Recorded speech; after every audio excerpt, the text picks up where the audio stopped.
पण जो world cup जिंकला त्याबद्दल आपण ठराव मांडला आणि त्याबद्दल आपले अभिनंदन।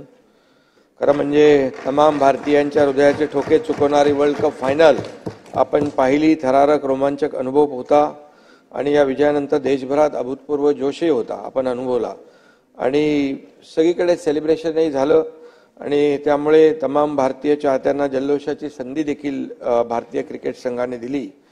आणि हे विश्वविजेते केवळ T20 क्रिकेटपुरते मर्यादित नाहीत, तर डोळ्यात स्वप्न घेऊन जिद्दीने त्यांच्या पूर्ततेसाठी अविरत कष्ट करणाऱ्या तमाम भारतीयांच्या आकांक्षाचं ते प्रतीक आहे। आणि म्हणून सूर्यकुमार यादवने बाउंड्री लाईनवर अफलातून कॅच घेतला, तोच टर्निंग पॉइंट ठरला। 1983च्या वर्ल्ड कप फायनल आपण जिंकलो ती कपिल देव यांनी घेतलेल्या अशाच अफलातून कॅचमुळे। आणि तो कपिल ते तर तुम्हाला सांगतो नंतर, एकट्यामध्ये सांगतो। कपिलचा कॅच जसा अजरामर झाला तसाच काय म्हणजे सूर्यकुमारचा कॅचही अजरामर झाला। 140 कोटी भारतीयांना सेलिब्रेशनची अशी संधी भारतीय संघाने देत राहावी यासाठी त्यांना शुभेच्छा देतो। महाराष्ट्रातील 13.5 कोटी जनतेच्या वतीने भारतीय क्रिकेट संघाचं मनापासून मी अभिनंदन करतो। अध्यक्ष महोदय,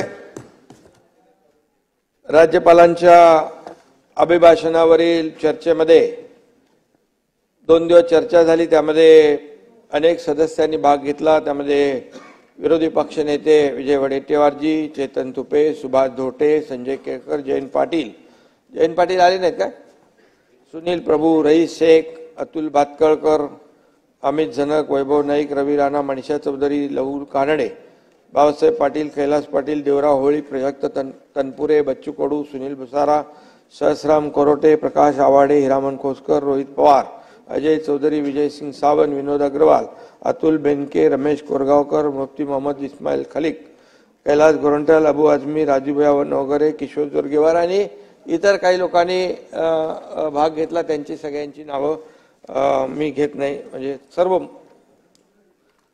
मान्यवर। अध्यक्ष महोदय, फेब्रुवारी महिन्यामध्ये आपण राज्याचा अंतरिम अर्थसंकल्प मांडला आणि त्यापूर्वी 20 फेब्रुवारी राज्यपाल महोदयांचं अभिभाषण विधिमंडळात झालं होतं आणि राज्यपाल महोदयांनी केलेल्या त्या अभिभाषणावर या सभागृहामध्ये 2 दिवस चर्चाही झाली आणि या चर्चेमध्ये सन्माननीय सदस्यांनी भाग घेतला आणि आपले विचार मांडले आणि सर्वांनाच मी या ठिकाणी धन्यवादही देतो। एक सकारात्मक चर्चा घडवून आणली। काही लोकांनी आपले विचार सरकारच्या घेतलेल्या निर्णयाच्या बाजूने मांडले, काही विरोधात मांडले। आपल्या युती सरकारला 2 वर्ष पूर्ण झाली आहेत आणि सरकार स्थापन झाल्यापासून म्हणजे ज्या दिवशी सरकार स्थापन झालं त्या दिवसापासून सुरू झालं की सरकार 2 दिवसात पडेल, 1 महिन्यात पडेल, 2 महिन्यात पडेल, असं करून करून सरकार काय पडलं नाही। 2 वर्ष या सरकारला पूर्ण झाली 30 तारखेला आणि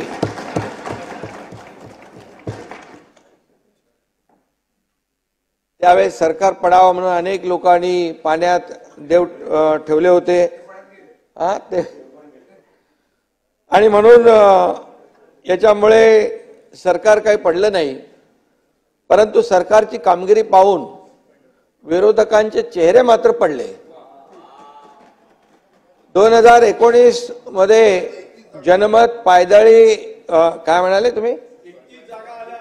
हो आले ना, आता विधानसभेत कळेल ना। फेक नरेटिव्ह लोकांना फसवता येते, एकदा पुन्हा पुन्हा फसवता येत नाही आणि जे फसले त्यांना आता चूक कळली आहे। त्यामुळे 2019 ला विजय भाऊ जनतेचा जनमत, विजय भाऊ ऐका मी तुमचं खास, तुम्ही कुठे गेला म्हणून विचारत होतो शंभूराजला, जनमत अवेरून पायदळी तुडवून महाआघाडीचं सरकार त्यावेळेस आलं.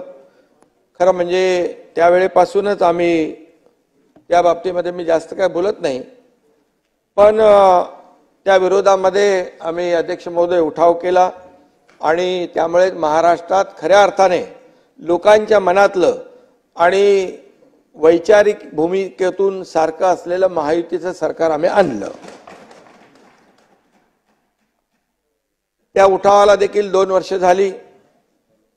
सर्वसामान्यांच्या आयुष्यामध्ये आनंद निर्माण करणं हाच आमच्या सरकारचा ध्यास होता आणि आजही आहे.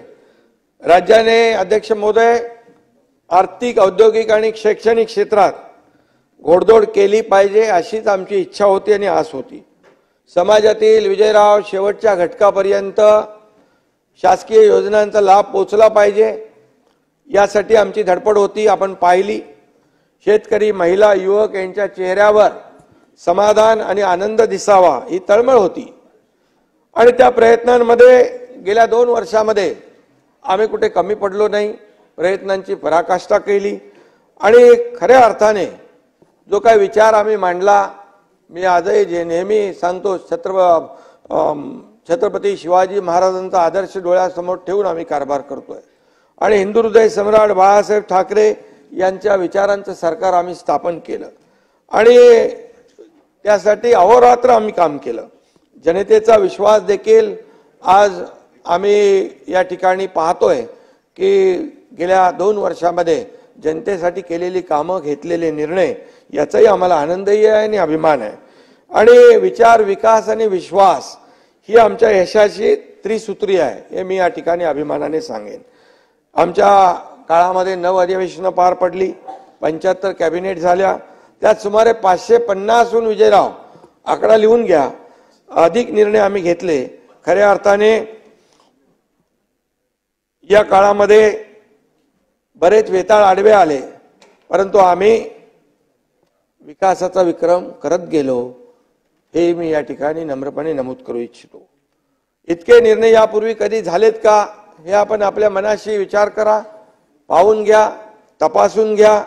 कारण हे निर्णय आम्ही का घेऊ शकलो? कारण आम्ही घरात बसून नाही तर लोकांच्या दारात जाऊन, शासन आपल्या दारी नेलं, लोकांच्या दारात नेलं आणि कार्यकर्ता घरात नाही तर लोकांच्या दारात शोभून दिसतो ते काम आम्ही केलं. आणि म्हणून आम्ही घेतलेल्या वेगवान निर्णयाचे पडसाद देखील जनतेमध्ये उमटले आणि विधिमंडळ, खरं म्हणजे या विधिमंडळामध्ये देखील अनेक आपण चर्चा केल्या, अनेक निर्णय घेताना आपणही सहकार्य केलं, आपलेही विचार मांडले. हा विधिमंडळ हा लोकशाहीचा एक प्रमुख स्तंभ आहे.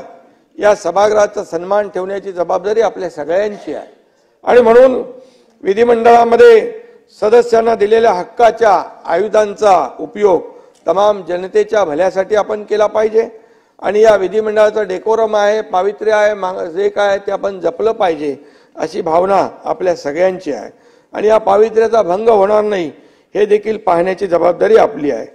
खरं म्हणजे विरोधकांना आपल्या जबाबदारीचं भान आहे की नाही मला माहित नाही, परंतु सभागृहाच्या बाहेर विरोधक नेहमी आम्हाला शिवाशाप 2 वर्षामध्ये एकही असा दिवस गेला नाही अधिवेशनाचा की पायऱ्यांवर बसले नाहीत आणि सरकारला शिव्या दिल्या नाहीत, सरकारवर आरोप केला नाही. परंतु सभागृहात देखील तुम्ही आता शिव्या द्यायला लागलात. सभागृह हे सभागृहात देखील होतंय.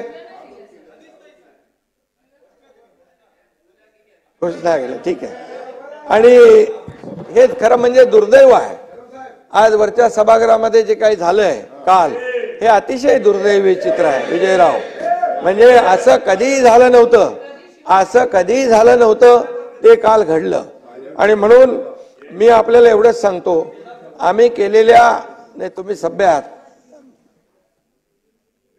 आणि केलेल्या कामामुळे अध्यक्ष महोदय तुमचा संयम सुटत असेल, पण विजयराव संयम राखा, विरोधक म्हणून काम करण्याची सवय लावून घ्या, कारण तुम्हाला यापुढे देखील तिकडेच बसायचं आहे विरोधामध्ये, हेही मी या ठिकाणी सांगू इच्छितो. लोकसभा निवडणुकीचं मगाशी म्हणाला आपण, लोकसभा निवडणुकीमध्ये अनिल देशमुख म्हणाले, म्हणजे लोकसभा निवडणुकीचं तुम्ही म्हणालात ना की फेक नरेटिव्ह या ठिकाणी चालवून तुम्ही मतं तर घेतली, परंतु खोटं बोला पण रेटून बोला हेही आपण केलं. त्याच्यामध्ये ते फेक नरेटिव्ह जे चालवलं ते आम्ही कुठंतरी कमी पडलो, ही वस्तुस्थिती आहे. कारण ती वस्तुस्थिती नव्हतीच तशी, परंतु तुम्ही ती वस्तुस्थिती लोकांच्या मनामध्ये बिंबवण्याचा प्रयत्न केला. परंतु मी तुम्हाला एक सांगतो, तुमच्या फेक नरेटिव्हला आम्ही पॉझिटिव्ह कामाने उत्तर देणार. आणि म्हणून जशी उतरते तशी तुम्ही केलेली दिशाभूलही लवकरच उतरेल आणि लोकांना समजेल आपण काय केलं. त्यामुळे जनता विरोधकांच्या भूल थापांना बळी आता पडणार नाही, एवढं मी या ठिकाणी सांगतो. या ठिकाणी अर्थमंत्री अजितदादा पवार यांनी आमच्या सरकारचा ऐतिहासिक असा क्रांतिकारी अर्थसंकल्प मांडला.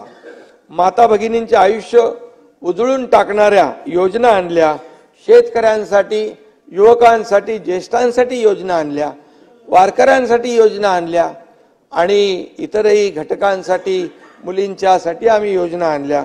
मुख्यमंत्री माझी लाडकी बहीण योजनेचा GR आपण काढला आणि या योजनेतील पात्र महिलांना महिन्याला विजयराव 1,500 रुपये, वर्षाला 18,000 रुपये आमचं सरकार देणार आहे. आणि कुणी शंका बाळगण्याचं कारण नाही, जुलै महिन्यापासून या 1 तारखेपासून कालच्या हे काम हा निर्णय झालेला आहे. 46,000 कोटी रुपये या राज्यातल्या माता भगिनींना देण्याचं काम सरकार करणार आहे. त्यामुळे खरं म्हणजे तुम्हाला आनंद व्हायला पाहिजे होता, पण काही जनतेला द्यायचं म्हटलं की विरोधकांच्या पोटामध्ये का दुखतं हे मला अद्याप कळलेलं नाही. चांगल्याला चांगलं म्हणायचं असतं, तसं तुम्ही इकडून तिकडे गेलेला आहात. त्यामुळे बाळासाहेब नेहमी सांगायचं, चांगल्याला चांगलं म्हणा, जिथं चुकत असेल तिथं सूचना करा, परंतु चांगल्याला चांगलं कधी विरोधी पक्षाने म्हटले असं माझ्या ऐकिवात नाही. परंतु कौतुक करता येत नसेल तर बिनबुडाची टीका तरी आपण टाळली पाहिजे. हे काय बाबा, हा विजय वडेट्टीवार यांचं चाललंय तुमचं नाव घेतल्यामुळे. त्यामुळे मी आपल्याला एवढं सांगतो, मुख्यमंत्री माझी लाडकी बहीण योजना म्हणजे महायुतीच्या, मी असेन, आमचे दोन्ही उपमुख्यमंत्री, आमचे सर्व सहकारी, या सर्व महायुतीच्या भावंडांकडून माझ्या माता भगिनींना माहेरचा आहेर दिलेला आहे आम्ही, आणि तो आम्ही नियमित देत राहणार, काळजी करू नका. आणि त्याच्यामध्ये एकच सांगेन, काही लोकांना वाटतं 15 दिवसात हे फॉर्म भरा आणि पुढे काय होणार, तर त्याच्यामध्ये मी खुलासा करू इच्छितो. जो आपल्याकडे जुना डेटाबेस आहे त्याची सगळी माहिती घेऊन आपण त्याच्यावरती ज्यांचं आहे, जे BPL खाली आहेत, 2.5 लाखापेक्षा ज्यांचं उत्पन्न कमी आहे, त्यांचा आपण तात्काळ त्यांचा DBT त्यांच्या खात्यात जमा करू. त्यांचा समजा जुलै महिन्याच्या एंडला आलं, ऑगस्ट महिन्यात त्यांची प्रोसेस कंप्लीट झाली तर जुलै आणि ऑगस्टचे 2 महिन्याचे पैसे मिळतील. सप्टेंबरला झालं तर जुलै, ऑगस्ट, सप्टेंबरचे पैसे मिळतील. हे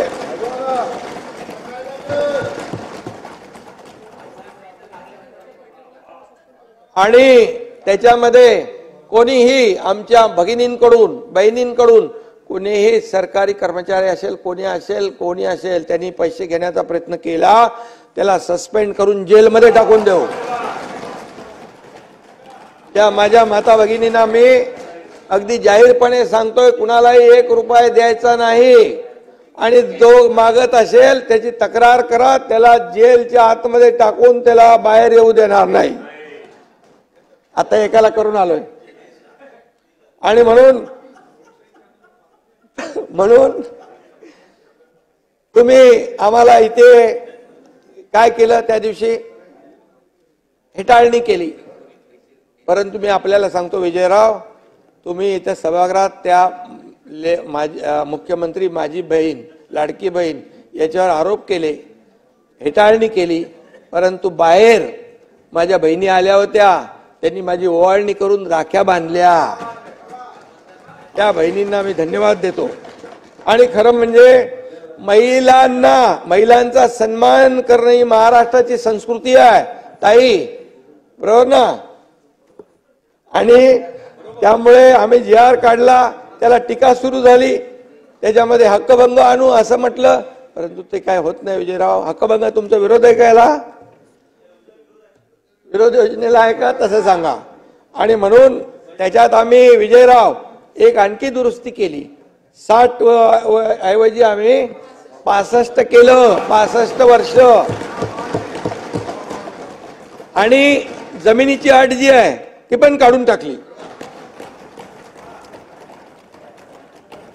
आणि त्यामुळे त्याच्यामध्ये काही लोक म्हणाले, अरे बहिणींचं, लाडक्या बहिणींचं, लाडक्या भावांचं काय, असं काही लोक म्हणाले. ज्यांना सख्खे भाऊ नाही समजले त्यांचं कसं काय व्हायचं? त्यांना लाडकी बहिणी योजना कशी कळायची? पण आम्ही तेही केलं आम्ही विजयराव. लाडक्या भावांचा देखील आम्ही निर्णय घेतला. अप्रेंटिसशिप 10 लाख मुलांना देतोय आम्ही, 10 लाख.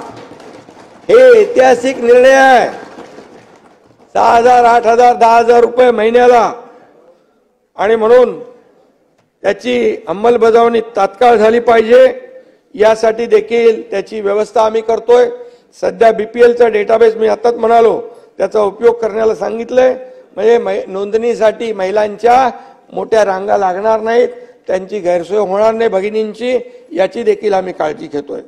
आणि म्हणून आज मी आपल्याला एवढंच सांगतो की राज्यातल्या महिलांना देखील मी आश्वस्त करू इच्छितो की तुम्हाला या योजनेमध्ये कुठेही अडचण येणार नाही, येऊ दिली जाणार नाही. कुणी विचार करण्याची आवश्यकता नाही की 15 दिवसात नाही भरलं तर योजना गेली. आम्ही सगळे भाऊ आपल्या सोबत आहोत, एवढीच या ठिकाणी मी आपल्याला खात्री देतो. आणि त्यामुळे काळजी करू नका. खरं म्हणजे ज्या घरातली, अध्यक्ष महोदय, लक्ष्मी सुखी, त्या घरातली समृद्धी पक्की. मुख्यमंत्री माझी लाडकी बहीण योजना जाहीर केल्यानंतर या ठिकाणी जे काही वातावरण आपण पाहिलंय, बाहेर जो काही आमच्या महिला भगिनींमध्ये एक उत्साह आहे, त्याच्यामध्ये आम्ही चिंता होती प्रत्येकाला, महिलांना, भगिनींना गॅस सिलेंडरची, ती देखील आम्ही वर्षाला 3 गॅस सिलेंडर मोफत देण्याचा निर्णय आम्ही घेतला.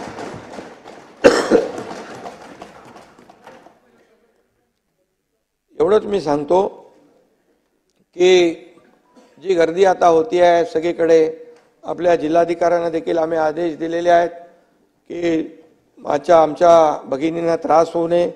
या खरं म्हणजे आपण या गर्दीचे आणि आनंदाचे फोटो काढायला पाहिजे.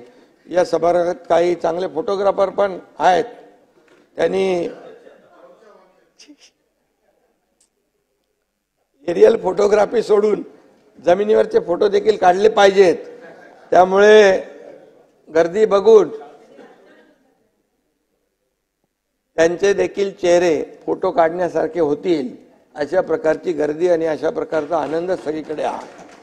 आणि म्हणून मुलीच्या जन्मापासून लेक लाडकी योजना विजयभाऊ आम्ही चालू केली. आता मुलींच्या शिक्षणाचा देखील आम्ही चिंता मिटवलेली आहे. घर चालवताना होणारी गृहिणीची ओढाताण जी आहे ती आपण लाडकी बहीण आणि मुख्यमंत्री अन्नपूर्णा योजनेमधून मिटवली. मुलगी शिकली, प्रगती झाली असं आपण म्हणतो, परंतु शिक्षणासाठी पैसे नाहीत असं म्हणून एका मुलीने आत्महत्या केली होती. अध्यक्ष महोदय, मला ही बातमी 12:30-1 ला कळल्यानंतर मी रात्री चंद्रकांत दादा असतील 1:45 वाजता मी चंद्रकांत दादांना फोन केला आणि त्यांनी फोन उचलला. त्यांना म्हणालो मी की उच्च शिक्षणासाठी आपण जे अर्धे पैसे देतो, प्रतिपूर्ती करतो, ते आपण पूर्ण शिक्षणाचा जो खर्च त्या मुलींचा उचलला तर त्याच्यावर किती पैसे खर्च होतील याचं जरा हे करा. मग अजितदादांशी ते बोलले आणि त्यानंतर संपूर्णपणे मुलींना उच्च शिक्षण देखील विनामूल्य करण्याचा शासनाने निर्णय घेतलेला. 100% फी आपण त्यांची भरतोय. पंढरपूरचे आता पांडुरंगाची आषाढी वारी आहे, पंढरीची वारी करणाऱ्या दिंड्यांना देखील आपण पहिल्यांदा 20,000 रुपये अनुदान देण्याचा निर्णय, सहाय्य देण्याचा निर्णय घेतला. ऐतिहासिक निर्णय आहे. पण त्या दिवशी काय काही लोक म्हणाले, हे कशाला ते कशाला, पोटात दुखू लागलं. अरे बाबा, कुणाला काय द्यायचं म्हटलं की तुम्ही उलट जे चांगलं आहे त्याला चांगलं म्हटलं पाहिजे. त्यात देखील पोट दुखायला लागलं, कारण त्यांना द्यायची कधी माहिती नाही. लेना बँक आहे, देना बँक नाही. इथं दोन्ही हाताने आम्ही देतो. आणि तुकाराम महाराज म्हणाले, नाही निर्मळ मन तर काय करील साबण. विरुद्ध काय, तुम्हाला नाही वैयक्तिक बोलत मी. जयंतराव कुठे गेले? हो देशमुख साहेब, जयंतरावांना बोला ना. विरोधकांची गत तशीच झाली आहे. पण अध्यक्ष महोदय, आमच्या निर्णयामुळे वारकरी खुश आहेत, आनंदी आहे. फक्त पैशासाठी नाही आहे. हा पैशाने विषय मिटत नसतो. पैसे देऊन काही ते पुरत नसतात आयुष्यभर. पण वारकऱ्यांसाठी आम्ही सेवा सुविधा पुरवतोय, वारीचा मार्ग आम्ही सुसह्य करतोय. त्या ठिकाणी सगळं जे आहे, पंढरपूरने संपूर्ण जेवढ्या पालख्या जातात त्या पालख्यांना जे जे काही सोयी सुविधा द्यायचं ते देखील सरकार या ठिकाणी देत आहे. खरं म्हणजे ही वारी ही आपल्या सांस्कृतिक वैभवाचं प्रतीक आहे अध्यक्ष महोदय. आणि हे वैभव आपल्याला फक्त जपायचं नाही, तर ते अधिक आपल्याला समृद्ध करायचं आहे. खरं म्हणजे त्या काळात मला माहित आहे की कोविडच्या काळामध्ये आषाढी वारी बंद केली. IPL सुरू होतं, आषाढी वारी बंद केली. पण आमचं सरकार आल्यानंतर सगळे सण उत्सव परंपरा आम्ही सगळं ओपन केलं. कारण शेवटी विकास होतो ना. मी मुख्यमंत्री नव्हतो ताई मी. आणि कसं आहे, खरं म्हणजे तुम्ही, अरे बाबा विजयराव तिकडे काही होतच नव्हतं. आणि तशी वागणूक होती म्हणून एक आला मग दुसरा पण आला. तुम्हाला पण अनुभव आहे ना.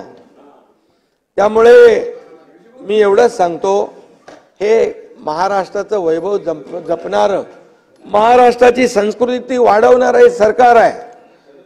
तुकोबारायांचा आणखी एक अभंग आहे विजयराव. भले देऊ कासेची लंगोटी, नाटाळाच्या माती हाणू काठी. माझं नाही, तुकारामांचा. विरोधकांना याचा अर्थ मला सांगण्याची आवश्यकता वाटत नाही. समजदार आहात आपण. तुम्ही आपल्यावर वैयक्तिक घेऊ नका. आपला देश हा तरुणांचा देश आहे आणि तरुणांच्या हाती देशाचं अध्यक्ष महोदय भवितव्य आहे. त्यामुळे तरुणांना देखील युवा कार्य प्रशिक्षण योजना आम्ही आणली आहे. मुख्यमंत्री युवा कार्य प्रशिक्षण योजना. खरं म्हणजे काही लोकांचा अजेंडा होता फक्त काय, लेक लाडकी नाही, लेक लाडकी बहीण नाही, लेक लाडका. त्याच्यावर मी काय जास्त बोलत नाही. आणि माझं कुटुंब आणि माझी जबाबदारी, आमची जबाबदारी अख्खा महाराष्ट्र आहे. महाराष्ट्र आमचं कुटुंब आहे, महाराष्ट्र आमचा परंपरा, आमचा परिवार आहे. त्यामुळे आमची जबाबदारी समजून आम्ही काम करतो. अध्यक्ष महोदय, मला बजेट मधलं काही कळत नाही. बजेट आल्यानंतर मात्र अमीर को और अमीर और गरीब को और गरीब करने वाला बजेट है असं म्हणता येतं. मी नाही तसं म्हणणार.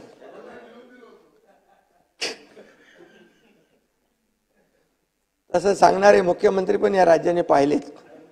आणि म्हणून आम्ही बजेटमध्ये ज्या योजना जाहीर केल्यात विजयराव, त्यातून सुमारे 1 लाख कोटी रुपयांचा लाभ या राज्यातल्या जनतेला मिळाल्याशिवाय राहणार नाही, हा आमचा उद्देश आहे. राज्याचं बजेट मांडताना घराघरातल्या खर्चाच्या बजेटला आधार देण्याचं काम आमच्या सरकारने केलेलं आहे. पसायदानातील जो जे वांचील तो ते लाहो हा विचार आमचं सरकार लागू करतंय, या योजनांसाठी पैसे कुठून येणार असा प्रश्न शंकासूर विरोधकांना पडला. म्हणजे अनेक लोकांनी विचारलं कुठून येणार, पण सरकारचं एकच उत्तर आहे, इच्छा तिथे मार्ग. इच्छा असली पाहिजे, इच्छा असेल तर मार्ग दिसेल. आणि म्हणून आम्ही हा जो निर्णय घेतलेला आहे, जनकल्याणाच्या इच्छाशक्ती आणि निर्धार सरकारकडे आहे आणि हे सरकार शब्द पाळणार आहे. हे सरकार पळणार नाही, हे सरकार शब्द पाळणार आहे. आणि म्हणून जनतेचा विश्वास देखील आमच्यावर आहे. त्यामुळे या तुमचंच नाव मगाशी घेतलं मी. जयंतराव कुठे गेले?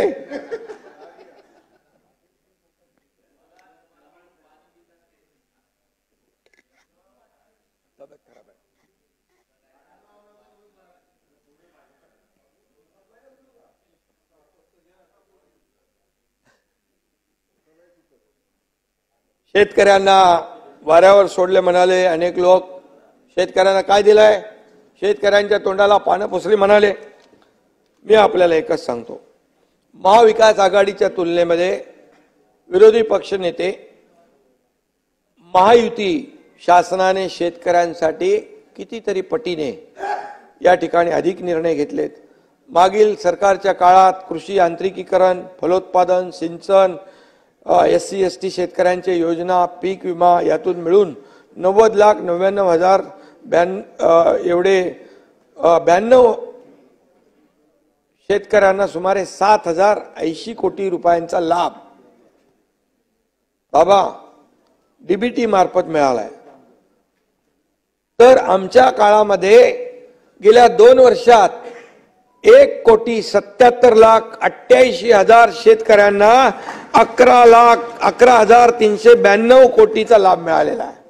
आकडे तपासून घ्या. गेल्या सरकारच्या तुलनेत लाभ घेणाऱ्या शेतकऱ्यांच्या संख्येत 95% वाढ झाली आणि शेतकऱ्यांना दिलेल्या लाभ किंवा अनुदानात सुमारे 61% वाढ झालेली आहे. 61% हे सरकारचं काम आहे. आणि म्हणून कृषी विभाग, पशुसंवर्धन, सहकार, आताच आमच्या दुग्ध विकास मंत्री, महसूल मंत्र्यांनी दुधाचा बद्दल निवेदन केलेलं आहे 5 रुपये वाढवून देण्याचं. अन्न नागरी पुरवठा अशा विविध विभागाकडून अध्यक्ष महोदय 44,000 कोटीपेक्षा जास्त निधी शेतीसाठी देण्याची प्रक्रिया सुरू आहे. आणि नमो शेतकरी महासन्मान योजना 92,43,000 शेतकऱ्यांना 5,318 कोटी 47 लाख लाभ या ठिकाणी दिलेला आहे.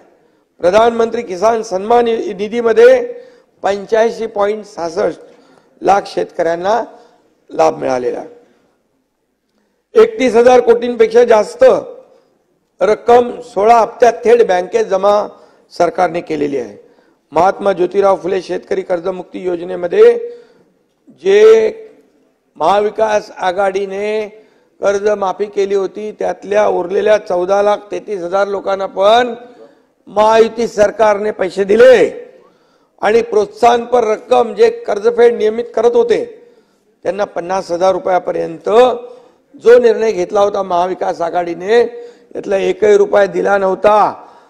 ते सर्व पैसे देण्याचं काम महायुती सरकारने केलेलं आहे आणि ते 5,190 कोटी रुपये. हे आकडे लिहून घ्या, तपासून घ्या.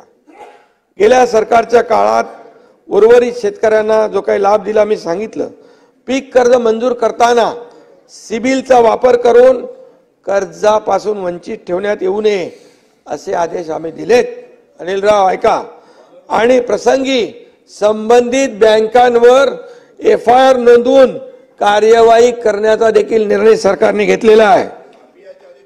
महाराष्ट्र दुष्काळमुक्त करण्यासाठी नदी जोड प्रकल्पांना वेग देणं.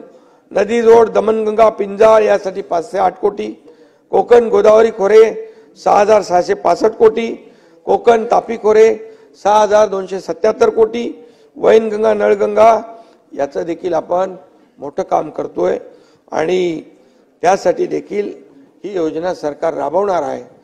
आणि तापी महाकाय पुनर्भरण 19,243 कोटी, अशा योजना अध्यक्ष महोदय आपले सरकार राबवत आहे। आणि म्हणून यामध्ये वैनगंगा नळगंगा नदीजोड प्रकल्प नागपूर, वर्धा, अमरावती, यवतमाळ, अकोला, बुलढाणा या जिल्ह्यातल्या 3,71,277 हेक्टर क्षेत्रास याचा सिंचनाचा लाभ होणार आहे। एवढं सांगण्याचं कारण काही लोकांनी असे प्रश्न विचारलेले आहेत। मराठवाड्यात 11 जलसंपदा प्रकल्पांना मान्यता दिली आहे। 13,677 कोटींचा सुधारित वाढीव खर्च देखील मंजूर आपण केलेला आहे। अध्यक्ष महोदय, पश्चिमी नदी वाहिनी नद्यांचे समुद्रात जाणारे पाणी गोदावरी खोऱ्यात वळविण्याचा देखील आपण निर्णय घेतला आहे। त्यामध्ये पाणी वळवण्याची 14,040 कोटींची योजना आपण राबवतोय। कोकणातलं सिंचन वाढवण्यासाठी समुद्रात वाहून जाणारं पाणी 67 TMC बंधारे घालून जे काय उपाययोजना करून त्या ठिकाणी कोकणातला सिंचनाचा अनुशेष भरून काढण्याचा निर्णय देखील आपला सरकार घेत आहे। आणि म्हणून मी आपल्याला सांगतो, जलयुक्त शिवार योजना, देवेंद्रजी मुख्यमंत्री होते तेव्हा जलयुक्त शिवार योजना एक शेतकऱ्यांना वरदान ठरणारा निर्णय होता। तो आपल्या काळामध्ये बंद केला, त्याची चौकशी सुरू केली, मिळालं काय? खोदापाड निकला चुवा। आणि शेतकऱ्यांना हिताचा निर्णय आपण रद्द केला, पण आपलं सरकार आमचं महायुतीचं आल्यानंतर ते पुन्हा चालू केलं। आता दुसरा टप्पा 5,548 गावामध्ये सुरू केलेला आहे। 5,548 मागील सरकारच्या काळात जलसंपदा प्रकल्प जवळपास मृत झाले होते। आता इथं अजितदादा आहेत, किती आपण सुप्रमा दिल्या? 3-4 लोक, 3-4 पण नाही दिल्या। आणि आपल्या सरकारमध्ये 121 सुप्रमा दिल्या सिंचनाला, नवीन सिंचन प्रकल्पांना। लाखो हेक्टर जमीन ओलिताखाली येणार आहे। आणि म्हणून या ठिकाणी अवर्चन प्रवण भागासाठी देखील वरदान ठरणारा 50 वर्ष रखडलेला निळवंडे सिंचन प्रकल्प मोदी साहेब स्वतः आले होते। जयंतराव जलसंपदा मंत्री होते ना तुम्ही, तुमच्या काळात काय झालं? का पळाले? खरं ऐका ना जरा, आकडे पण मी बोलतोय, जे आकडे सांगतोय ते पण तपासून घ्या। आणि म्हणून या ठिकाणी या प्रकल्पाच्या माध्यमातून 182 दुष्काळी गावातील 68,878 हेक्टर क्षेत्रावर सिंचन क्षमता निर्माण होणार आहे। जयंतराव अत्यावश्यक कामाकरता जाऊ द्या ना तुम्ही, नाही ते जाऊन आलेत ना बाहेरून। आता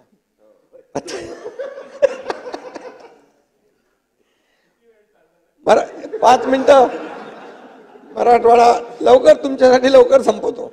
मराठवाडा वॉटर ग्रीड सर्व 8 जिल्ह्यातील 1250 गावांना जल जीवन मिशन मध्ये घेतलाय जयंतराव। आणि 29,000 कोटींच्या कामांना आपण तत्वता मान्यता दिलेली आहे। आणि केंद्रीय तपास पथकाने देखील त्याची तपासणी केलेली आहे।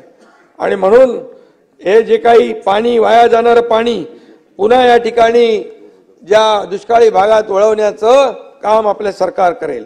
राज्याची प्रगती सुरू आहे, आर्थिक स्थिती देखील भक्कम होती आहे। आर्थिक पाहणी अहवाल जो आहे त्याच्यामध्ये विरोधकांनी टीका सुरू केली होती, परंतु दरडोई उत्पन्नात महाराष्ट्र 6व्या स्थानावर गेला अशी टीका केली। परंतु बाबाला माहित आहे, महाराष्ट्र गेल्या 8-9 वर्षापासून तिथंच आहे। आणि दुसरी गोष्ट, जयंतराव अर्थमंत्री होते तेव्हा काय होतं? तेव्हा पण तिथेच होतो आपण, कुठे वस्तू होती? अरे मला वाटलं तुम्ही तरी खरं बोलाल, पण तुम्ही पण त्या नव्या मित्राच्या संगतीत राहून गुण नाही बनवायला लागला तुम्हाला। आणि अन्य राज्याची लोकसंख्या कमी असल्याने त्यांचं दरडोई उत्पन्न जास्त दिसतं। पण जयंतराव, दरडोई उत्पन्न मोजण्याचं सूत्र तुम्हाला माहिती आहे, मला सांगण्याची आवश्यकता नाही। GSDP जी आहे आपली एकूण स्थूल उत्पन्न 40.5 लाख कोटी एवढं आपलं आहे। आणि या देशातलं एकूण उत्पन्नात महाराष्ट्राचा वाटा 14% आहे। आणि तामिळनाडूचा किती आहे? 8.7%। त्यामुळे आपण ते तपासून घ्या आणि त्या बाबतीमध्ये देवेंद्रजींनी आणि अजितदादांनी पण त्या दिवशी खुलासा केलेला आहे। एफडीआय मध्ये महाराष्ट्र पहिल्या नंबरवर आहे आणि महाविकास आघाडीच्या काळात 3ऱ्या नंबरला गेला होता आणि जसं आपलं सरकार आलं महायुतीचं पुन्हा पहिल्या नंबरवर आपण आलो एफडीआय मध्ये। आणि उद्योग आणि सेवा क्षेत्रात देखील महाराष्ट्राचा नंबर पहिला आहे। विदेशी पर्यटक देखील महाराष्ट्राला पहिली पसंती देतात आणि म्हणून जो काही मगाशी म्हटलं मी तो ग्रॉस स्टेट डोमेस्टिक प्रोडक्ट जो आहे स्थूल उत्पन्न 40,50,000 आहे। अध्यक्ष महोदय, मी आता ते खोटं नॅरेटिव्हचं परत बोलत नाही आणि ते एकदा पचला आता पुन्हा नाही पचणार। रोज उठून एकच बॉम्ब तुम्ही नेहमी करता, उद्योग पळाले उद्योग पळाले। इथे उद्योग मंत्री आहेत, त्यांनी तुम्ही काहीतरी काढणार आहे ना, ते काढली श्वेतपत्रिका काढली, तुम्हाला श्वेतपत्रिका पाहिजे होती, ती श्वेतपत्रिका वाचून घ्या। आणि म्हणून कुणाच्या काळात किती उद्योग आले बाबा आणि कुणाच्या काळात किती गुंतवणूक आली हे मी चॅलेंजने सांगतो। किती रोजगार मिळाले हे पण तपासून घ्या आणि तुम्ही खोटं बोलणार नाही याचा विश्वास आहे मला। आणि म्हणून 2.5 वर्षाच्या काळात उद्योग विषय राज्य मंत्रिमंडळाच्या उपसमितीमध्ये किती बैठका झाल्या हे पण सांगा अगोदर, ते पण सांगा। आणि या बैठका न झाल्याने अगोदरच्या 2.5 वर्षात किती मोठे उद्योग येऊ शकले नाही हे देखील जनतेला कळू द्या। आणि म्हणून दूध का दूध पाणी का पाणी होऊन जाऊ द्या हे देखील मी या ठिकाणी सांगतो। बल्क ड्रग पार्कच्या बाबतीमध्ये बोले गेले पळाले तर आपण केंद्रासाठी न थांबता राज्य स्वतः निधीची तरतूद करून तो पार्क करते आहे आणि यासाठी भूसंपादन वगैरे कारवाई सुरू झालेली आहे। टाटा एअर बस बाबत काही जागा मागणारा कोणताही पत्रव्यवहार आपल्याकडे झालेला नाही। त्यामुळे हे असे हवेत विमानं उडवणं बंद करा आणि त्याचे खुलासा तुम्ही लगेच तातडीने करत जा उद्योग मंत्री म्हणून। सॅफ्रॉनचा प्रकल्प तेलंगणामध्ये गेला अशी अफवा विरोधक जोरात पसरवत होते, पण खरं म्हणजे कुठलाच पत्रव्यवहार केंद्रीय संरक्षण विभागाचा झालेला नाही आणि कुठल्याही याच्यामध्ये त्यांनी हैदराबादच्या बरोबर काही चर्चा केली असेल, पण आपला हैदराबादमध्ये सुरू होता, त्याला महाराष्ट्राचा संबंध लगेच त्याला जोडायचा। जयंतराव काय चाललंय आणि म्हणून त्यांना पटत नाही, पण ते पटत नसलं तरी बोलायला लागतं। विरोधकांनी खरं म्हणजे आपल्याच राज्याची अशा प्रकारची बदनामी थांबवली पाहिजे। शेवटी आपण सत्ता पक्ष काय विरोधी पक्ष काय हे आपण मिळून सगळं सरकार चालवत असतो, परंतु आपल्याच राज्याची बदनामी करायची हे मात्र मला वाटतं योग्य नाही। आणि म्हणून मी आपल्याला आवाहन करतो, जे खरं आहे ते खरं आहे, चांगलं आहे त्याला चांगलं म्हणा, कुठं सरकार चुकत असेल सूचना करा, बिलकुल आम्ही ऐकायला तयार आहे। आणि म्हणून आपल्या सामूहिक प्रोत्साहन योजनेमुळे 243 मोठे अतिविशाल तसेच उच्च तंत्रज्ञानावर आधारित मोठे उद्योग याची 2,08,000 कोटींची गुंतवणूक होतीये आणि त्यातून सुमारे 2 लाख रोजगार निर्माण होणार आहेत। आणि हे युती सरकारच्या काळात पहिल्या वर्षी 1,18,000 आणि दुसऱ्या वर्षी 1,25,000 कोटीची गुंतवणूक राज्यामध्ये झाली आहे। आज महाराष्ट्र मगाशी म्हटल्याप्रमाणे एफडीआय मध्ये 1 नंबरला आहे आणि देशात झालेल्या एकूण गुंतवणुकीपैकी पृथ्वीराज बाबा 30% गुंतवणूक केवळ फक्त महाराष्ट्रामध्ये झालेली आहे। दाखवून तुम्हाला सगळं देतो ना हिशोब। राज्याची $1 ट्रिलियन इकॉनॉमी व्हावी यासाठी semiconductor, FAB, LCD, LED, सौर cell, battery, hydrogen, fuel cell, pharma, chemical अशा उद्योगांना जास्तीत जास्त आपण प्रोत्साहन देतोय।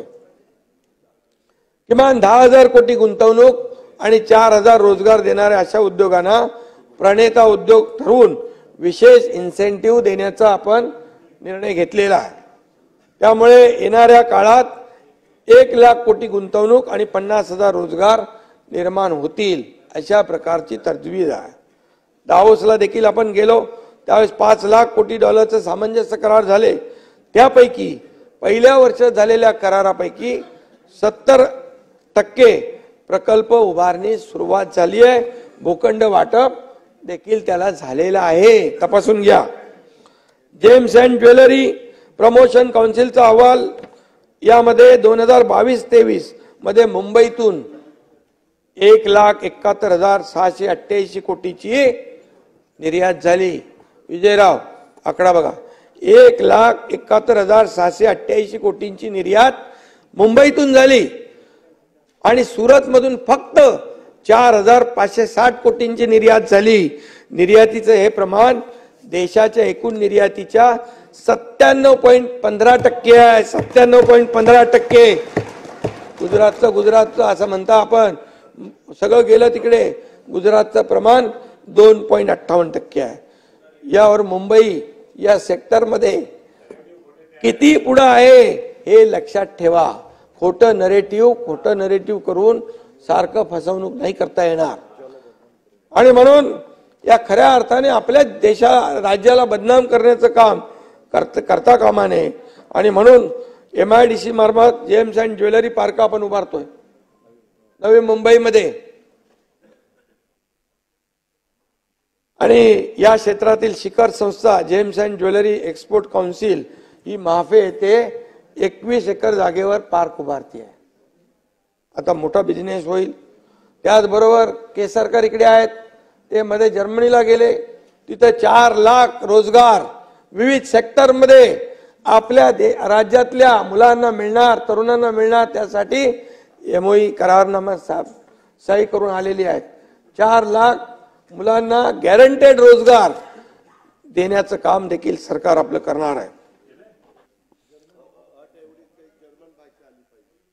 ते पण शिकवतो, ते जर्मन भाषेमध्ये शिकवणार पण.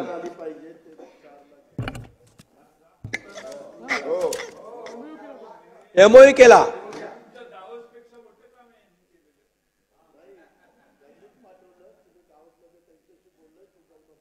आमची चर्चा अगोदर झाली होती, नंतर केसरकरांना तिकडे पाठवलं.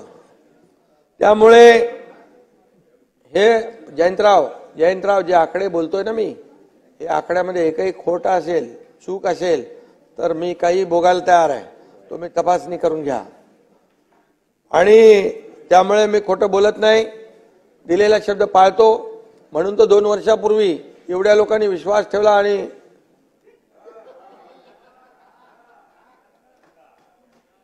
आणि म्हणून तुम्हाला एकच सांगतो, आपलं सरकार, आपलं राज्य आहे, खरं आहे ते खरं बोललं पाहिजे. आणि त्यामुळे एकच माझं विरोधकांना सांगणं आहे, उघडा डोळे बघा नीट आणि वागा नीट. बिनबुडाचे खोटे आरोप टाळा, एवढीच आपल्याला माझी विनंती आहे. राहुल गांधी साहेब काय म्हणाले, 1 लाख रुपए साल में खटाखट अकाउंट खोलो, खटाखट आणि लगेच घ्या ना. ऐका, आम्हाला 1 मिनिट. मी का बोललो अध्यक्ष महोदय, 1 मिनिट.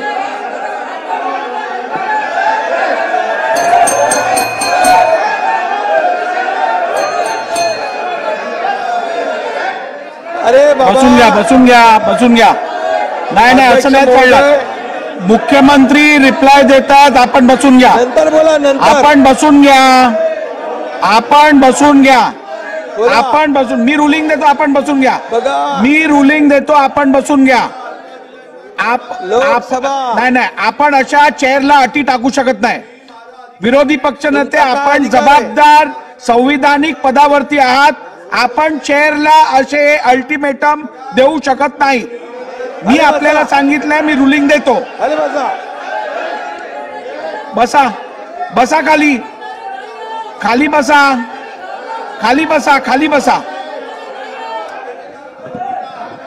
मला रुलिंग देऊ दे. मला रुलिंग देऊ दे. खाली बसा. मला रुलिंग देऊ दे.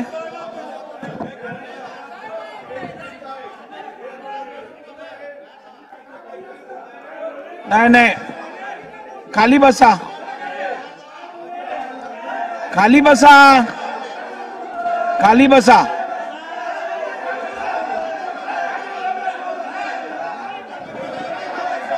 बसा, खाली बसा, खाली बसा, खाली बसा. सन्मान्य विरोधी पक्ष नेते, आपण कृपया नियम 35 वाचावा. नियम 35 मध्ये जर का आक्षेपार्थ काही विधान केलं असेल तर मी त्यांना थांबवीन. त्यांचं विधान पूर्ण नव्हता, तुम्ही जर आक्षेप घेतला तर ते चुकीचं आहे. आपण खाली बसा. मुख्यमंत्री महोदय, ऐका ऐका विजयराव, खाली बसा, खाली बसा, खाली बसा. ओ ताई, नंतर बोला ना, नंतर बोला विजयराव, नंतर बोला, नंतर बोला. बघा मी का बोललो विजयराव. नाही, शांत बसा सगळ्यांनी. घोषणा केलीच ना ती, मग ती काय बोलू शकत नाही. बसा. ऐका ताई, ऐका. बसा. मी का नाही, आशिष शेलारजी खाली बसून बोलू नका. माझा बोलण्याचा उद्देश कोणाचाही अपमान करण्याचा नाही. बघा ऐका, विजयराव, नाही, विजयराव काय लावलंय. रवी राणाजी खाली बसा. आपण विजयराव, नाही, विजयराव, ओ विजयराव, मी का बोललो, मला राहुल गांधींचा अपमान नाही करायचा आहे. तुम्ही जेव्हा आम्ही अर्थसंकल्प जेव्हा मांडला ना दादांनी, तेव्हा तुम्ही लोकांनी म्हटलं कुठून पैसे आणणार, कसं देणार. मग आता जेव्हा खटाखट बोलले तेव्हा आम्ही बोललो का कुठून पैसे आणणार. पण त्यांनी देशातल्या जनतेने खोट्या आश्वासनावर विश्वास ठेवला का. मोदीनं प्रधानमंत्री केलंच की नाही, केलं की नाही. तुम्ही किती आकांडतांडव केला, बोललं की नाही. तुम्ही किती जंग पछाडले मोदी होऊ नये म्हणून. एक मिनिट ऐका. मला एकच आपल्याला सांगतो मी. हे बघा, तुम्ही पेढेही वाटले. मी काल का परवा म्हणालो तुम्ही पेढे पण. विजयराव, एक मिनिट. विजयराव, मला सांगा, सगळ्यांनी प्रयत्न केले की नाही मोदी प्रधानमंत्री होऊ नये म्हणून, केले की नाही. पण झालं काय, झालं किती केलं तरी मोदीच प्रधानमंत्री झाले. बरोबर. तुम्ही पेढे पण वाटले. मोदी प्रधानमंत्री झाले म्हणून पेढे वाटले का तुम्ही हारले म्हणून पेढे वाटले. का तुमचे 40-50, ताई ऐका ना, 40-50 आणि 99 म्हणजे 100 पण नाही आकडा पकडला. तुम्हाला 240 पर्यंत पोहोचायला 25 वर्ष लागतील. 25 वर्ष. त्यामुळे तुम्हाला मी सांगतो, बघा संविधान बदलणार हे एकच नरेटिव्ह तुम्ही केलं. दलितांना म्हणाले तुमचं आरक्षण जाणार, त्यानंतर आदिवासी पाड्यांवर गेले. नाही, हे काय. बघा, मला हे बघा, मी बोलतो, राज्यपालांच्या अभिभाषणावरती चर्चा आहे, याचं गांभीर्य आपण लक्षात घ्या. सदनाचे नेते आपल्याला उत्तर देत आहेत, असं मध्ये इंटरप्ट करणं योग्य नाही. मला सांगा, तुम्ही जेव्हा बोलत होते तेव्हा तुम्हाला कोणी अडवलं विजयराव. तुम्ही जेव्हा बोलत होते तुम्हाला अडवलं. मग तुम्हाला मी सांगतो, सत्य ऐकायची सवय ठेवा, सत्य.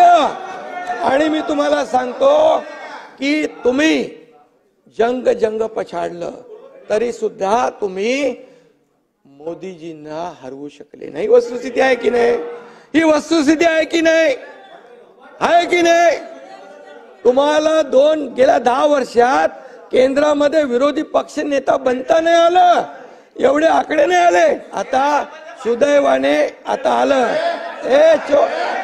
आणि म्हणून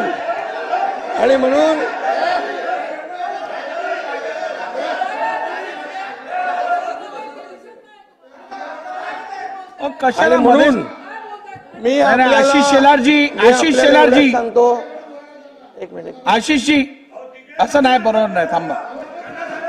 बरोबर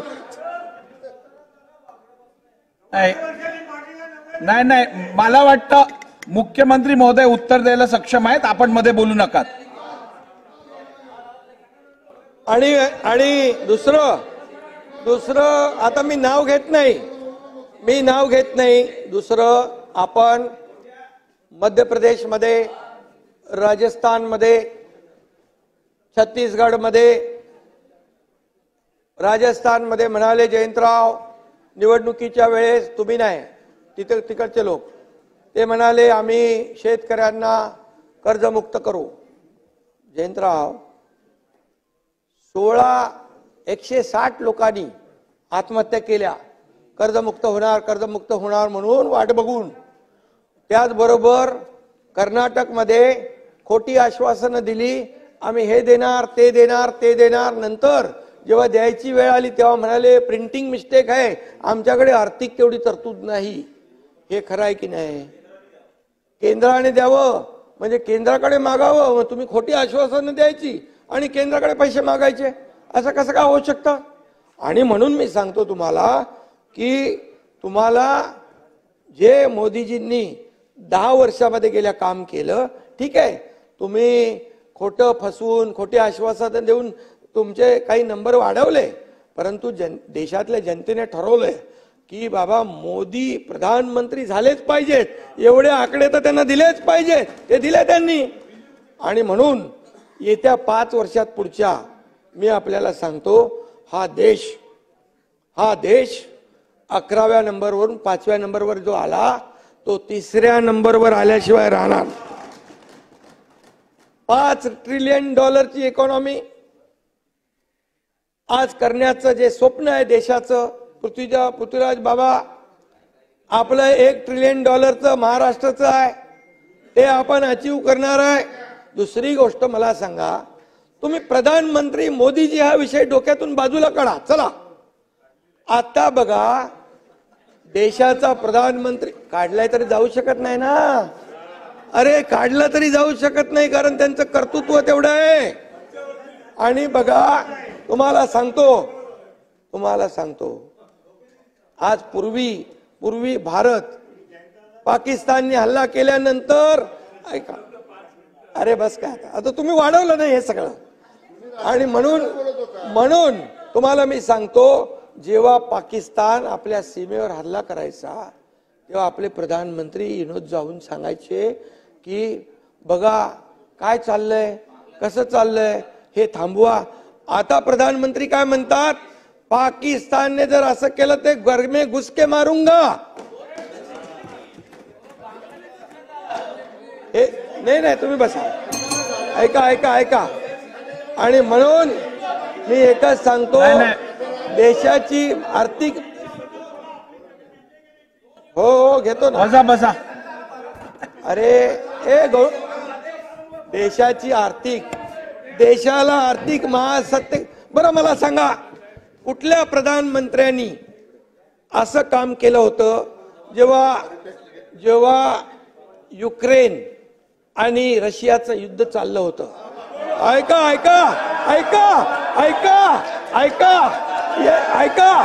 याच्यामध्ये, बाबा ऐका, तेव्हा ऐका, बसा, पुढचं सांगतो, खाली बसा, त्यांचं होऊ दे ना. सांगतो, अरे पुढचं सांगतो ना, अरे पुढचं येणं बसवा, खाली बसा, खाली बसवा. जेव्हा आपल्या देशातली मुलं तिकडे अडकली होती, तेव्हा या भारतीयांच्या पालकांनी त्यांना विनंती केली, तेव्हा आपल्या प्रधानमंत्र्यांनी 2 तास युद्ध थांबवलं. अरे बाबा, इथं हात लावून सांगा, इथं हात ठेवून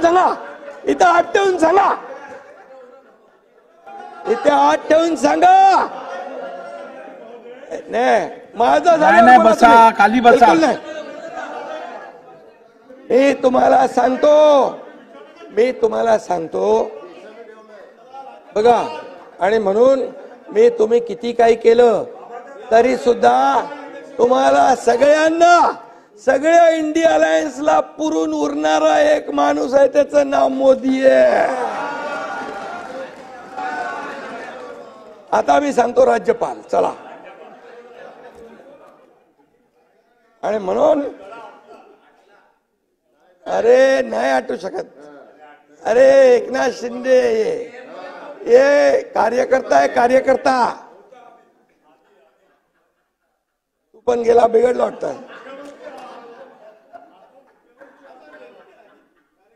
MTHL विकास, MTHL अटल सेतू. अरे अटल सेतूवर कधी गेले तुम्ही? कधी जाऊन या. हे स्वप्न कुणी दाखवलं होतं? पंडित जवाहरलाल नेहरू यांनी. पंडित नेहरूंनी स्वप्न दाखवलं, बरोबर आहे. किती वर्ष काँग्रेसचं सरकार आलं, किती वर्ष काँग्रेसची सत्ता होती, पण ते पुरं करू शकले नाही. ते काम आम्ही पटापट पटापट सुरू केलं.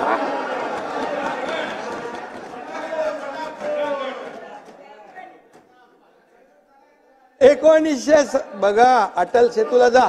नाना पटोले कुठे गेले? बाहेर गेले का? गेले कुठं? बोले ते मला त्यांनी फोन केलेला, अटल सेतूला जातोय. बोले जा, बघा जरा गाडी चालून बघा, बसून बघा आणि त्याला मला फीडबॅक द्या. मला बोलले भेगा पडलेले आहेत. मी कुठं पडलेले आहेत? अरे बोले अटल सेतूवर. मी लगेच मुखर्जींना फोन केला. मुखर्जी म्हणाले साहेब अटल सेतूवर नाही, अटल सेतूचा खालचा जो अप्रोच रोड आहे ना त्याच्यावर थोडे क्रॅक आलेत, ते आपण ताबडतोब खाली हो अप्रोच रोडला, तर ते आपण हे बघा, हे बघा, हे अटल सेतू. एकतरी भेग आहे का याच्यात? हे बघा पाण्यासारखा रस्ता एकदम. हे बघा, हा पाण्यामध्ये पाण्यासारखा रस्ता आम्ही बांधलाय. अध्यक्ष महोदय, 1970च्या निवडणुकीमध्ये गरिबी हटाव असं काँग्रेस म्हणाली होती. गरिबी हटली का? गरीब हटला. पण मोदीजींनी पटापट पटापट 25 कोटी लोकांना गरिबीच्या बाहेर काढलं. काढलं की नाही? 25 कोटी BPLच्या बाहेर आले. खटाखट जाऊ दे, आता पटापट घ्या. आणि म्हणून त्यामुळे अरे अरे सुन ना, बाबा गोरंट्याल, कैलाश गोरंट्याल सुन ना. कोणी तर कुठंतरी कोणीतरी म्हणाला, मी नाव घेत नाही, इधर से आलू डालो उधर से सोना निकालो.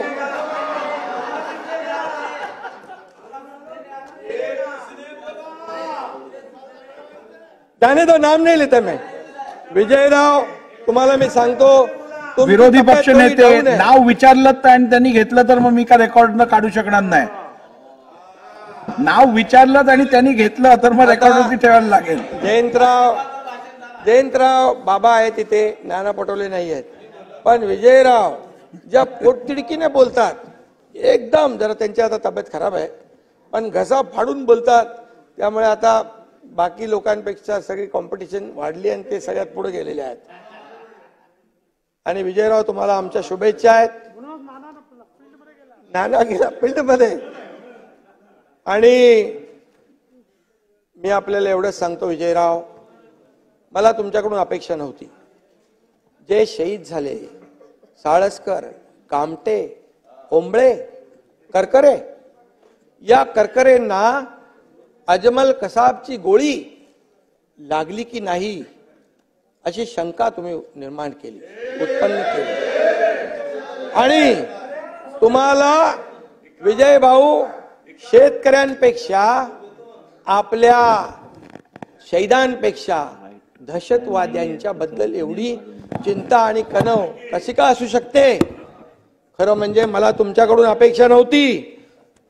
करकरे, साळसकर, कामटे, ओंबळेने तर कसाबच्या अख्ख्या गोळ्या पोटात घेतल्या, पण त्याला सोडलं नाही.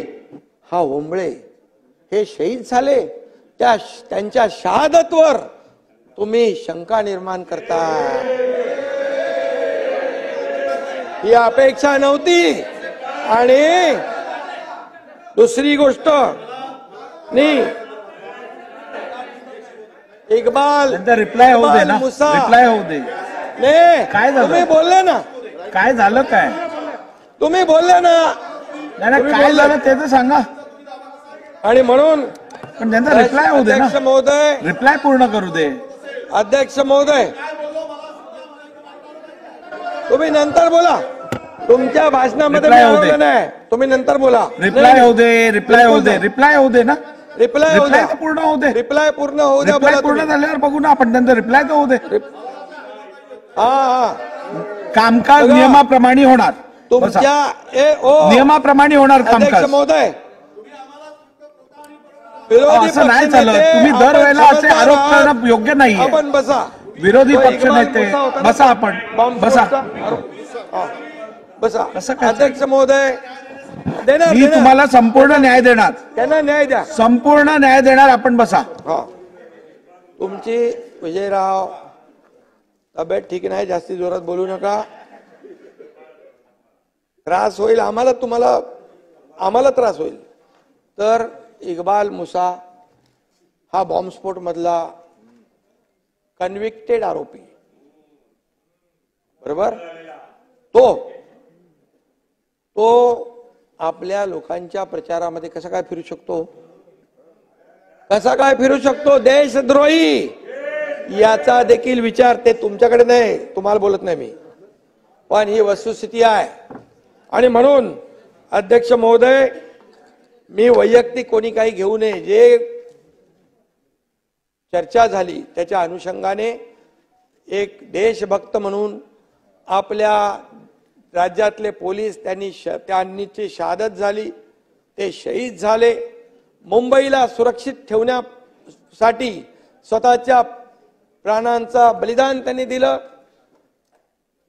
त्यांच्याबद्दल आपल्याला अभिमान असला पाहिजे, हेच माझं बोलण्याचा तात्पर्य होतं. आणि त्याचबरोबर काही लोकांनी इथं तर कोण गेले, पळाले सगळे. मराठी भाषेचा मुद्दा उचलून मराठी भाषेला अभिजात भाषेचा दर्जा, त्याचं काम चालू आहे. आणि केसरकर, आणि लवकरच होईल. तुम्ही होते ना तेव्हा, तुम्ही तर त्यामुळे त्याच्यावर मी डिटेलमध्ये जात नाही. केसरकर आणि आम्ही तिघही यासाठी कटिबद्ध आहोत. लवकर ते आम्ही करू. त्याच्यामध्ये मी पूर्ण माहिती, याच्यामध्ये जी कमिटी केलेली आहे ती ज्ञानेश्वर मुळे यांच्या अध्यक्षतेखाली ती पाठपुरावा करते आहे. केंद्राने काही सुधारित निकष केले आहेत, त्याची माहिती देखील आपण देतोय. आणि हा लवकरच आपला हा मराठी भाषेला अभिजात भाषेचा दर्जा देण्याचा निर्णय आम्ही लवकर करून घेऊ, अशा प्रकारचं इथे मी आश्वासन देतो. त्याचबरोबर आपल्याला सांगतो, बाबा, मुंबईला सर्वांना अभिमान वाटेल असं देखणं मराठी भाषा भवन आपण बांधतोय. आणि ऐरोलीला मराठी भाषा उपकेंद्र देखील बांधतोय. येत्या 25 वर्षात मराठी भाषा ही ज्ञान आणि रोजगाराची भाषा व्हावी, अशा प्रकारचं धोरण व्यापक आपलं सरकार या ठिकाणी प्रयत्न करते आहे. अध्यक्ष महोदय, यामध्ये जयंतरावांनी म्हटलं होतं, छत्रपती शिवाजी महाराजांची वाघनखं जी आहेत ती कधी आणणार? ब्रिटनच्या म्युझियमशी सामंजस्य करार केलाय. सुधीर भाऊ 2-3 वेळा तिकडे जाऊन आलेले आहेत. आणि तिथं लवकरच ही वाघनखं आपल्याला पाहायला नक्की मिळतील जयंतराव. आणि विधानसभेच्या अगोदर नाही, आता या महिन्यामध्येच आपल्याला मिळतील वाघनखं. आणि त्या वाघनखाचा योग्य वापर आम्ही नक्की करू. आणि लोकांमध्ये स्फूर्ती आणि जागृती आणण्यासाठी ठिकठिकाणी त्यांना ती वाघनखं दर्शनाला ठेवू. आणि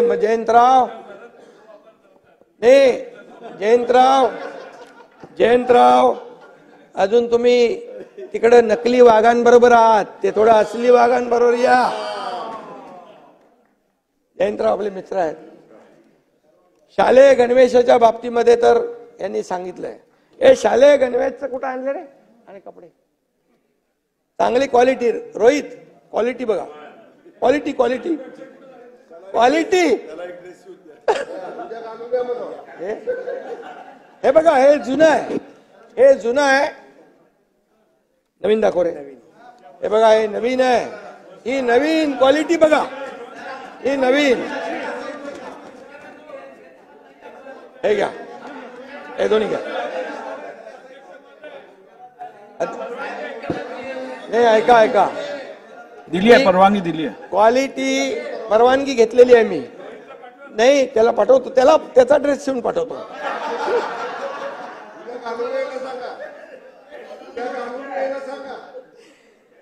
आणि त्या बाबतीमध्ये मी काय बोलत नाही. तुम्ही मंत्री सक्षम आहेत आणि आपल्याला लहान मुलं, त्यांचा गणवेश, त्यांचं शालेय पोषण आहार यामध्ये अतिशय कधी तडजोड करायची नाही.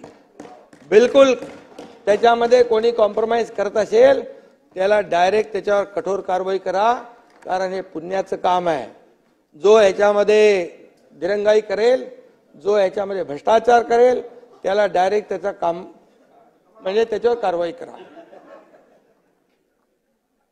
आणि त्यांनी सांगितलंय कधीपर्यंत सगळे गणवेश मिळणार आहेत ते, त्यामुळे मी त्याच्यामध्ये काही जात नाही.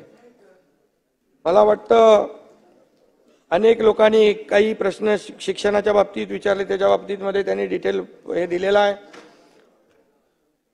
अंगणवाडीच्या बाबतीमध्ये देखील काही प्रश्न विचारले, त्या बाबतीमध्ये देखील कारवाई सुरू आहे. महाराष्ट्र कर्नाटक सीमा प्रश्न विचारणारे नाही आहे तिथे, तरी सुद्धा मी आपल्याला सांगतो, महाराष्ट्र कर्नाटक सीमा प्रश्न सोडवण्यासाठी महायुती सरकारने ठोस अध्यक्ष महोदय पाऊल उचललेला आहे. सर्वोच्च न्यायालयात राज्याची बाजू मांडण्यासाठी सिनियर काउन्सिलची फौज आपण उभी केलेली आहे. 2022 मध्ये विधिमंडळ अधिवेशनात सीमावासियांच्या पाठीशी संपूर्ण महाराष्ट्र खंबीरपणे उभा आहे असं आपण सर्व सभागृहाने एकमताने ठराव देखील करून आपण पाठवलाय. 14 डिसेंबर 2022 रोजी केंद्रीय गृहमंत्री अमित शाह साहेबांनी एक बैठक लावली होती. मुख्यमंत्री आणि आम्ही होतो आणि तिकडचे पण मुख्यमंत्री होते. त्यांना देखील सांगितलं, संयुक्त बैठक घेतली. पुन्हा एकदा एकत्रित बैठकीसाठी आम्ही आग्रह धरू आणि त्याचबरोबर त्या सीमा आंदोलनातील हुतात्म्यांना आपण 10,000 रुपये निवृत्ती वेतन देत होतो, त्याची रक्कम वाढवून आपण 20,000 रुपये केलेली आहे. आणि सेवा भरतीसाठी अटीची पूर्तता करून सीमा भागातील मराठी लोकांना देखील आपण दिलासा दिलेला आहे.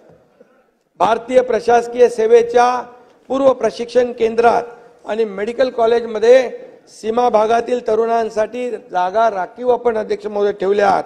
महात्मा फुले जन आरोग्य योजना ही आता विजयराव 1.5 लाख होती, ती कालपासून आपण 5 लाख रुपये केलेली आहे. त्याच्यातल्या सगळ्या अटी शर्ती काढून टाकल्या. 12.5 कोटी जनतेला ती पूर्ण योजनेचा लाभ मिळणार आहे. आणि सीमा भागातल्या 865 गावांसाठी देखील ती आपण लागू केलेली आहे, हे देखील मी या ठिकाणी सांगतो. तिथल्या पत्रकारांना आधी स्वीकृती पत्र देण्यात येतं. मुख्यमंत्री धर्मादाय निधी देखील त्या ठिकाणी देण्याचा निर्णय आपण घेतला. तिकडच्या शैक्षणिक सार्वजनिक संस्था आहेत त्यांना. आणि मुख्यमंत्री आपला जो निधी आहे, मुख्यमंत्री सहाय्य निधी, यामधून देखील अशा काही केसेस येतात, त्यांना देखील आपण सीमावासियांना त्या ठिकाणी आपण मदत करतो. अध्यक्ष महोदय, बाकी गोसी खुर्द रवी राणा त्याला तुला मी लेखी देतो, चालेल ना? गोसी खुर्द आणि तिकडचं सगळं विचारलेलं, तर त्याचं आपण 2026 पर्यंत गोसी खुर्दचं काम पूर्ण करणार आहोत. मी डिटेलमध्ये त्याच्यामध्ये जात नाही. आणि सर्व लोकांना पाणी मिळेल यासाठी आपला प्रयत्न असणार आहे. त्याचबरोबर नागपूर ते गोंदिया, नागपूर, चंद्रपूर, भंडारा, गडचिरोली एक्सेस कंट्रोल रस्ता जो आहे तो आपण पुढे नेतोय. ज्या ठिकाणी सिंदखेड राजा शेगाव त्या भूसंपादनामध्ये काही शक्तीपीठ जे आहे आपलं नागपूर ते गोवा त्याच्यामध्ये देखील काही अडथळे आहेत, काही लोक विरोधात आहेत, काही लोकांनी विरोध केलाय. मी एवढंच सांगतो, समृद्धी महामार्गाला देखील सुरुवातीला विरोध करवला गेला, परंतु आम्ही शेतकऱ्यांना विश्वासात घेऊन आम्ही तो समृद्धी केला आहे, संमती घेऊन केलेला आहे. याला जर ज्या शेतकऱ्यांना देखील विश्वासात घेऊनच करणार, ज्यांचा विरोध असेल तर आम्ही प्रकल्प जोर जबरदस्तीने पुढे नेणार नाही. समजलं की नाही? त्यामुळे मी आपल्याला त्याच्यामध्ये जास्त डिटेलमध्ये जात नाही. ग्रामीण भागातल्या रस्त्यांची काही प्रश्न काही लोकांनी मांडले होते, त्यामध्ये देखील प्रधानमंत्री ग्राम सडक मध्ये 5733 किलोमीटर लांबीचे रस्ते, त्यापैकी 2303 कामं किलोमीटरची झाली आहेत. मुंबई मुख्यमंत्री ग्राम सडक योजनेच्या पहिल्या टप्प्यात आपण अध्यक्ष महोदय 28,000 कोटीचे रस्ते आतापर्यंत पूर्ण केलेत. दुसऱ्या टप्प्यात 10,000 किलोमीटरच्या रस्त्यांची 2 वर्षात दर्जोन्नती केली जाईल. या वर्षासाठी 3,643 कोटी तरतूद केलेली आहे आणि ग्रामविकास आणि PWDचं MSSIDC याच्या माध्यमातून देखील अनेक रस्ते आपण त्या ठिकाणी करतोय. एक बच्चू भाऊंनी एक विषय केला होता, दिव्यांग खेळाडूंना इतर जे खेळाडू आहेत त्याच्याप्रमाणे गोल्ड मेडल मिळाल्यानंतर 1 कोटी रुपयाचं बक्षीस मिळालं पाहिजे, बरोबर ना? ते देखील आपण दिव्यांग आणि इतर खेळाडूंमध्ये फरक करणार नाही, आपण एक समान करू आणि त्यांना देखील प्रोत्साहन देऊ. अध्यक्ष महोदय,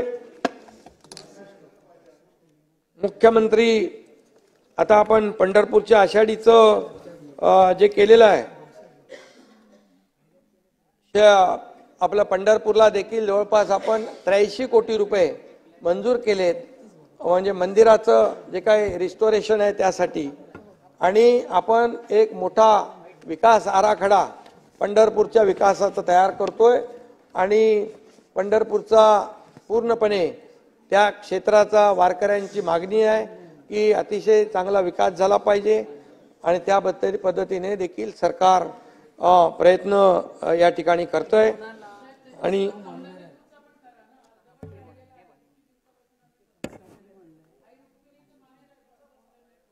हा ते घेऊ आपण.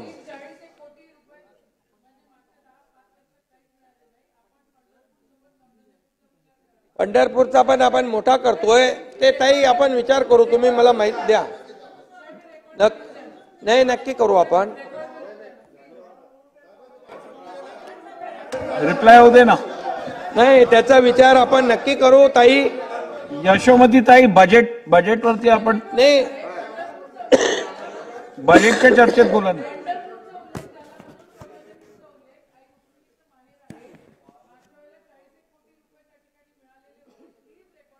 बिलकुल करू आपण. आई रुक्मिणी पंढरपूरच्या बरोबर ते पण कौंडण्यपूर या बाबतीत देखील मी माहिती घेतो आणि आपल्याला तिथं काय करायचं ते नक्की करू, त्याच्यामध्ये आपण त्याचा समावेश करू. आणि म्हणून मी आपल्याला एवढंच सांगतो की यामध्ये हे जे अर्थसंकल्प आहे तो सर्व समावेशक आहे, सर्वांसाठी आहे, ज्येष्ठांसाठी आहे. त्याचबरोबर मुख्यमंत्री तीर्थदर्शन योजना पण आपण सुरू केलेली आहे. ज्या नागरिकांना आर्थिकदृष्ट्या यात्रा करणं परवडत नाही त्यासाठी त्यांचं तीर्थक्षेत्र दर्शन घडवून आणण्याचं देखील आपण या ठिकाणी काम करतोय. आणि विजयराव, तुम्हाला नाही लवकर त्याची गरज पडणार, परंतु विधानसभेच्या नंतर काही लोकांना आवश्यकता तीर्थाटन करण्याची पडू शकते, त्याची तजवीज आपल्या सरकारने करून ठेवलेली आहे. तुम्ही आपल्यावर कोणावर घेऊ नका, ज्येष्ठ लोकांनी. तर त्यामुळे त्याचा देखील लाभ आपल्याला नक्की मिळेल. मी आपल्याला एवढंच सांगतो अध्यक्ष महोदय, शेतकरी, कष्टकरी, वारकरी, काय रे यंत्रमाग धारकांचा, हा ते एक बाकी राहिलं होतं, जे आपण 1 रुपया आणि 75 पैसे जे केलेलं आहे ते वीज बिलाचं, ते आजच मी फोन केला होता, आणि ते ऑनलाईन वगैरे प्रक्रिया रद्द करण्यासाठी सांगितलेलं आहे आणि ताबडतोब त्यांना त्याचा बेनिफिट झाला पाहिजे असा प्रकारचा निर्णय या ठिकाणी मी दिलेला आहे। आणि संजय केळकर यांनी एक कुठे गेला तुमचा कागद? झालं